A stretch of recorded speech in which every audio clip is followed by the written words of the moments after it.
भारत का संवैधानिक इतिहास।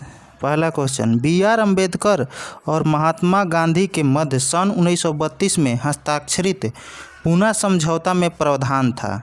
तो इसमें यह प्रावधान था कि हरिजनों के लिए आरक्षण सहित संयुक्त निर्वाचन क्षेत्र था। ऑप्शन नंबर डी सही है। नेक्स्ट क्वेश्चन, वह कौन सा अधिनियम था जिसने भारत में सत्ता ब्रिटिश ईस्ट इंडिया कंपनी से ब्रिटिश क्राउन में स्थानांतरित की थी? तो इसका सही उत्तर है डी, भारत सरकार अधिनियम 1858। नेक्स्ट क्वेश्चन, निम्नलिखित में से किस अधिनियम के द्वारा भारत के गवर्नर जनरल को अध्यादेश जारी करने की शक्ति प्रदान की गई है? तो इसका सही उत्तर है बी, भारत परिषद अधिनियम 1861 है। नेक्स्ट क्वेश्चन, यह सिद्धांत कि स्वतंत्र भारत के लिए नए संविधान को तैयार करना मुख्यतः है खुद भारतीयों की जिम्मेवारी होनी चाहिए, पहली बार निम्नलिखित में से किस एक में स्वीकार किया गया था? तो यह स्वीकार किया गया था लिथगो का अगस्त प्रस्ताव में।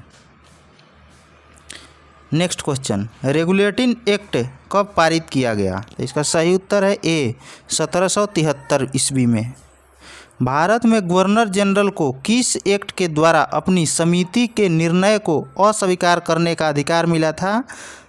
तो इसका सही उत्तर है सी, 1786 का अमेंडमेंट एक्ट। नेक्स्ट क्वेश्चन, महारानी विक्टोरिया को भारत की सामग्री नियुक्त किया गया कब? तो इसका सही उत्तर है सी, 1876 ईस्वी में। नेक्स्ट क्वेश्चन, सामग्री विक्टोरिया ने 1858 की घोषणा पत्र में भारतीयों को बहुत सी चीज़ें दिए जो जाने का आश्वासन दिया था। निम्नलिखित आश्वासनों में से कौन ब्रिटिश शासन ने पूरा किया था? तो इसका सही उत्तर है बी, देसी रजवाड़ों की यथा स्थिति बनाए रखी जाएगी। यह सही उत्तर है। नेक्स्ट क्वेश्चन, मार्ले मिंटो सुधार का उद्देश्य क्या था? तो आंसर नंबर सी, ए, पृथक निर्वाचन प्रणाली। मार्ले मिंटो सुधार का उद्देश्य क्या था? तो पृथक निर्वाचन प्रणाली। मार्ले मिंटो बिल किस वर्ष पारित किया गया? तो 1909 में। नेक्स्ट क्वेश्चन, मुसलमानों के लिए अतिरिक्त निर्वाचन मंडल प्रारंभ के लिए किसके द्वारा लाया गया था?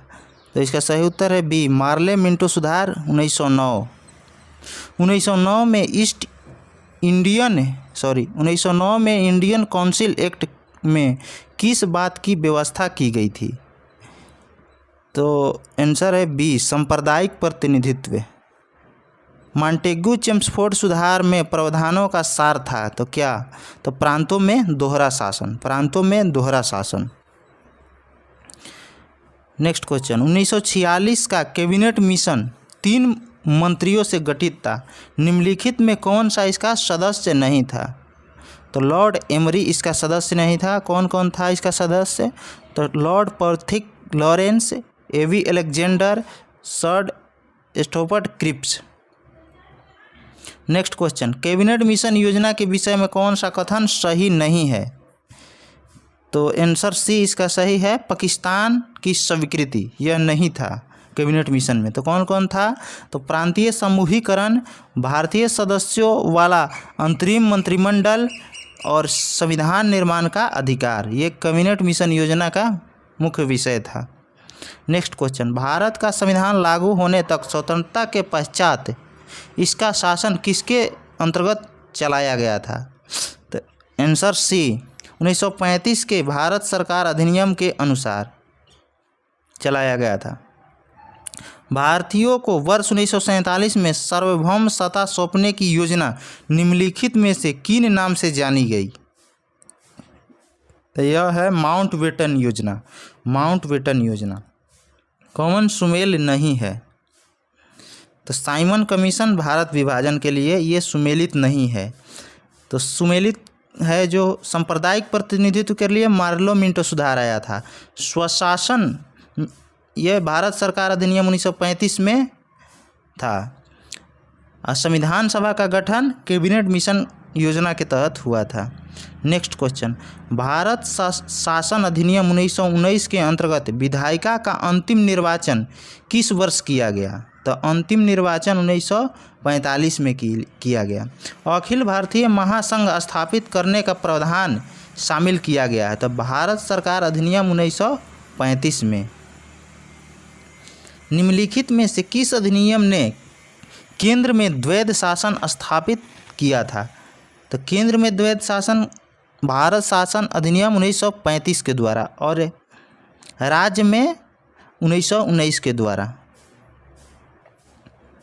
नेक्स्ट क्वेश्चन, संघीय प्रणाली का पहला प्रयास भारत सरकार अधिनियम किस वर्ष में किया गया था? तो 1935 में। किस अधिनियम की प्रमुख विशेषता प्रांतीय स्वायत्तता था? तो 1935 के। भारत में सचिव का पद किसके द्वारा निर्मित किया गया था? तो भारत सरकार अधिनियम 1858 के द्वारा। किस भारत सरकार अधिनियम के तहत पहली बार विधायिका में कुछ निर्वाचन प्रतिनिधित्व की मंजूरी दी गई थी? तो भारत सरकार अधिनियम 1909 के द्वारा। भारत शासन अधिनियम 1935 द्वारा स्थापित संघ में अवशिष्ट शक्तियाँ किसे दी गई थी? तो गवर्नर जनरल को। किस अधिनियम को मॉन्टेग्यू चेम्सफोर्ड सुधार के नाम से जाना जाता है? तो भारत शासन अधिनियम 19